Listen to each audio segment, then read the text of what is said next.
Abul Aswadi radiyallahu ta'ala anhu amalo kubeera nga agende wa Ali bin Abi Talib radiyallahu ta'ala anhu namutegeeza namuga nti nzikiriza mbeere nga mpeerera Qur'an ku kyempulidde nga bwe twalaba mu kapati kaffe akasembayo. Era kyava asaba omuvubuka oyo ng'alina okutegeera namuwa ekkalaamu namugamba nti bw'olaba nga njasamizza omumwa beera ng'oteeka akatonyeze kamu waggulu, bw'olaba nga ngussizza beera ng'oteekako akatonyeze bwe kati ne bwe kati, bw'olaba nga ngusongozza beera ng'oteekako akatonyeze bwe kati ne bwe kati. So nabeera nga bateekako obutonyeze kyovula empeereza ezo zemulaba fatiha kasra dhamma zaali butonyeze mu kusooka, byajja bikola ki? Byajja babikyusakyusa mpola mpola okusinziira ebbanga bwe lyajja liyitawo nga bwe tujja okulaba insha Allahu tabaraka wa taala. So obutonyeze obwo ne beera nga buteekebwako nga buli mu fomula ya butonyeze naye nga mpeerezi ezaweereranga Qur'ani ey'ekitiibwa. Omulimu ogwo ne gubeera nga gukolebwa omusajja oyo ayitibwa Abul Aswadi ad-Du'li. Era bajja kubuuza ani yatandikawo okuweerera Qur'ani ey'ekitiibwa, ogamba nga Abul Aswadi ad-Du'li, ng'ekiragiro ekyo yakijja ku Imaamu Ali bin Abi Talib. Era Imaamu Abi Talib bwe yalaba ekintu ekyo nga kirungi n'agamba n'akozesa ekigambo nahu nti ekyo kirungi, era wava ekigambo nahu ekitegeeza olulimi oluwarabu. Olulimi oluwarabu nahu kitegeeza okuweerera ebigambo by'olulimi oluwarabu. Oba ntegereka wava n'omusomo gya nahu okitegedde. Naam, kaakati nno Abul Aswad ad-Du'li era lumu yali kigambibwa dhukira nti Abul Aswad ad-Du'li muwala we yalina muwala we yajja n'amugamba n'ayogera ekigambo ekyamwewuunyisa ennyo kyovula n'ateekamu amaanyi mu kuweerera Qur'an. Omuwala yagamba nti ya abati, wange taata, ma ajmalu sama.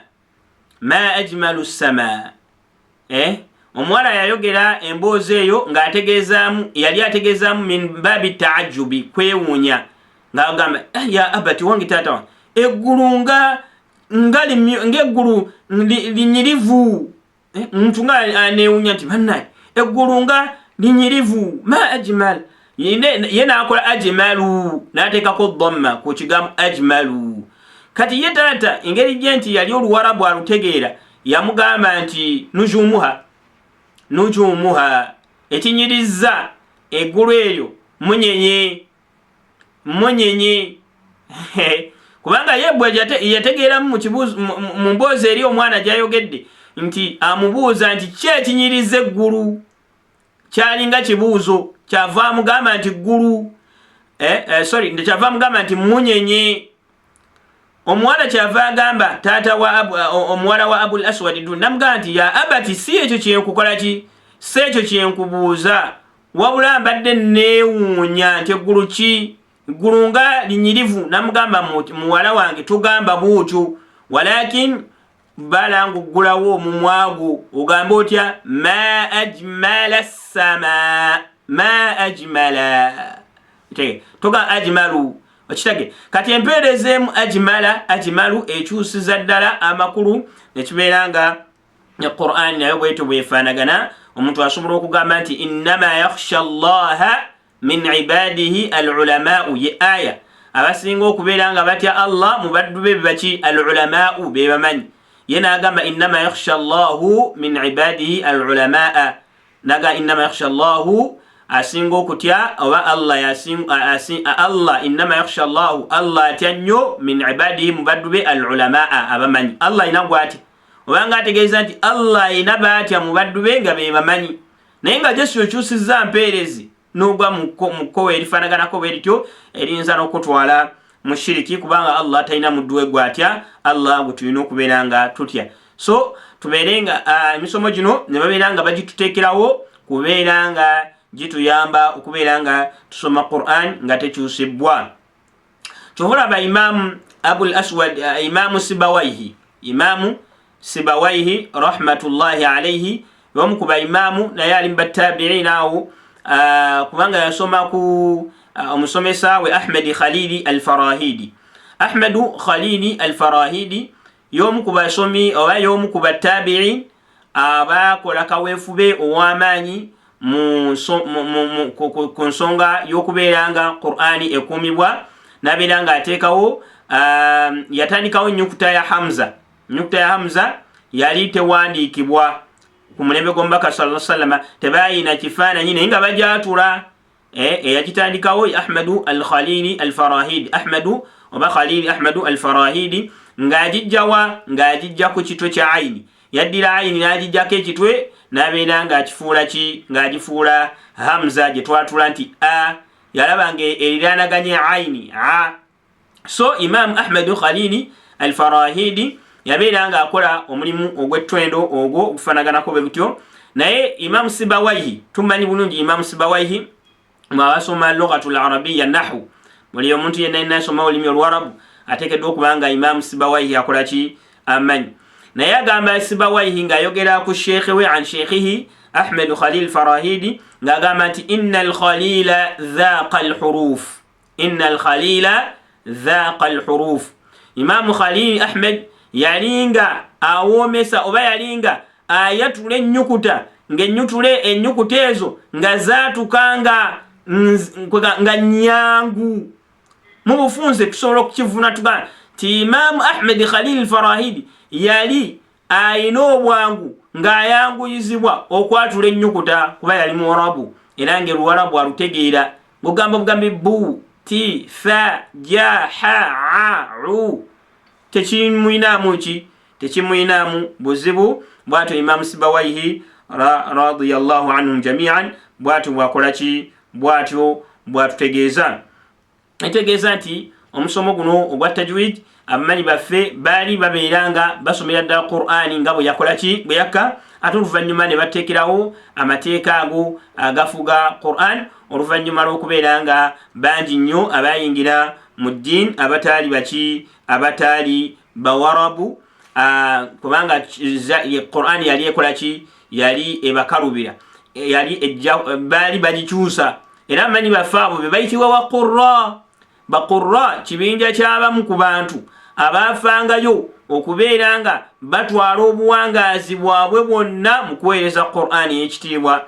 Abantu basomye batya Qur'an, bagitereezezza batya, bo bennyini basooka ne bagiyiga, kubanga Nabbi sallallahu alaihi wasallam agamba khayrukum, abasinga obulungi, man ta'allama al-Qur'ana, yo yayiga Qur'an wa 'allamahu, ate nabeera nga akola ki, nabeera nga agiyigiriza. So batwala obuwangaazi bwabwe bwonna okubeera nga bayiga Qur'an, ate oluvannyuma lw'okubeera nga bayiga Qur'an ne babeera nga ate bakola ki, batwala obuwangaazi bwabwe obusigadde okubeera nga bagikola ki, bagitereeza oba nga bagituusa eri abantu. Kivula Imamu Shatibi rahmatullahi alayhi we yali aboogerako nga bawaana mu manvumatu ye eyitibwa Hifzul Amani wa Wajha Tahani, yagamba nti jazallahu bil khayrati anna a'immatan lana naqulu al-Qur'ana 'adhban wa salsala. Allah abeerenga abasasula empeera ennene, abeerenga abasasula empeera ennungi omulimu gwe baakola. Naqulu al-Qur'ana, bajja Qur'an eri ne bagisoma ate ne babeera nga bagitutuusaako nga bwekola ki, nga bweri. Be bayitibwa baani? Baqurra oba ba'imma, bayitibwa Baqurra oba ba'imma. So bakola omulimu omulungi ogw'amaanyi okubeera nga Qur'ani tajwidi emisomo gino gitutukako, okubeera nga tusoma Qur'ani nga tugitereeza. Kusoma Qur'ani nga tukitereeza nsonga nkulu nnyo, kubanga obutagitereeza kireetera okubeera nga tukyusa amakulu ga Qur'ani ey'ekitiibwa, ng'ate Allah yagamba inna nahnu nazzalna dhikra, ffe mazima ddala abassa Qur'ani eno, wa inna lahu lahafidhun, era ffe abagenda okubeera nga tugikuuma. Allah akuuma atya Qur'an? Agikuumira fi suduri alladhina utul ilm, mu bifuba byabo Allah be yawa okumanya. Gwe nange mwabalina okubeera nga tukuuma Qur'an nga tugisoma mu nsoma ki, mu nsoma entuufu. Naye ensoma entuufu eyo tujja gitukako tutya? Nga tusoose okubeera nga tusoma ki? Nga tusoose okubeera nga tusoma amateeka agafuga ensoma eyo ge tuyita at-tajwid. Kubanga Qur'an eno ekolebwa kye bayita essuula. Qur'an eno ekolebwa kye bayita essuula. Yes, essuula eyo ekolebwa kye bayita aya, ate aya eyo ekolebwa kye bayita ebigambo, ate ebigambo ebyo kalimaati bikolebwa kye bayita ennyukuta. So ekisembayo okubeera ekitini ekikola Qur'an ze nnyukuta. so kitukakatako okubeera nga tufaayo okubeera nga twatula ennyukuta ezo mu kunjatula ennungi entuufu alif baau taau faau jim haau khaau raau zal sin shin sad paka ku yaau ng'ozatula mu njatula esinga okubeera nga entuufu. Bategereka? Tayib. Imam Nasr bin Asim naye n'abeera nga y'omu ku baakola omulimu ogw'amaanyi okubeera nga Qur'an enettukako kubanga yateeka obutonyeze obuli ku nnyukuta ezo ze mulaba olwaleero. Obutonyeze obwo Nasr bin Asim yabeera nga abuteekako ennyukuta ya bba unaagiteekako akatonyeze kamu wansi, eyatta unaateekako obutonyeze bubiri waggulu, eyatha unaateekako obutonyeze busatu waggulu. Bwato bwe yajja azaawula ennyukuta ezo ha unaateekako akatonyeze ha unaagireka. Buli ennyukuta ezaali zifaanagana mu mpandiika yajja azaawulanga neki? Yajja azaawulanga n'obutonyeze. Ye kaweefube waabwe bwe baakola amanyi abo tusaba Allah abeere nga abasiima kwe kujja kwa Imam Ibn Jazari rahmatullahi alayhi, naye n'abeera nga atutontomera ekitontome ekya ilmu tajwid kyetugenda okubeera nga tunnyonnyoka insha Allah mu misomo gyaffe gino. So naffe tubeere nga tukola, naffe tugenda kuyimirira nabo nga tusaba ejjana ya Allah subhanahu wa ta'ala. Ffe tukoledde ki? Tukoze eki mu khidmati ddin, okubeera nga tuweereza Qur'an. Gwe nange ogenda kubeera nga oyimirira naabo, olaba kaweefube gwe baakola okubeera nga Qur'an yakola ki? Qur'an esigalawo nga tekyusibwa ila qiyami saa oba ila an yasha Allah, paka Allah waliba ayagadde Qur'an nebeera nga ekola ki? Esigalawo. Kaweefube waabwe. So naffe tubeere nga tufaayo okubeera nga tusomesa abantu nga tubayigiriza nga naawe osheyalinga. Oyinza okubeera nga tusomesezza naye ng'osheyalinga busheyalinzi emisomo gino naawe oba okoze kaweefube okubeera nga omulala agifuna, okubeera nga asobola okubeera nga atereeza ensoma ya Qur'an nga takoze eki? Nga tagikyusizza. So nekibeera nga kitegeeza nti okubeera nga tusoma Qur'an nga tugitereeza nga tugiteeka mu tajwid nsonga ya buwaze ya bwateeka oba tegereka. Naye okusoma omusomi kitegeeza nti tajwid alimu emiteeka ebiri. Waliwo tajwid al-amali ne tajwid al-ilmi. Tajwid al-amali oyo ali wajibu wa bwateeka ye practical. Then tajwid al-ilmi ono okutegeera nti lineteka baliyita weebeti, eno ennyukuta efulumira wano, eno ennyukuta efulumira weewati, erina ebitendo weebiti. Ebyo byonna si bya bwateeka, naye ate okubikola kya bwateeka. Oba mukategedde? Okubimanya amanya gaabyo unawaawe biva si kya bwateeka. Abamu basobola okutumalira wabula okubitegeera oba tegereka, okubifulumiza nga oba byo bifulumya bwe biteekeddwa ofulumwa, ekyo ate kyaki? Kya bwateeka. Kitegeeza ki? Nti okukola ekyo kitegeeza oba oteekeddwa okubeera nga ati si omanya wa gye zifulumira olyoke osobola okukola ki? Okukiteeka mu nkola. So insha Allah tujja kukomawo biiznillahi tabaraka wa taala ku mulundi ogujja. Insha Allah tujja kubeera nga ate tutandika okulaba ku ate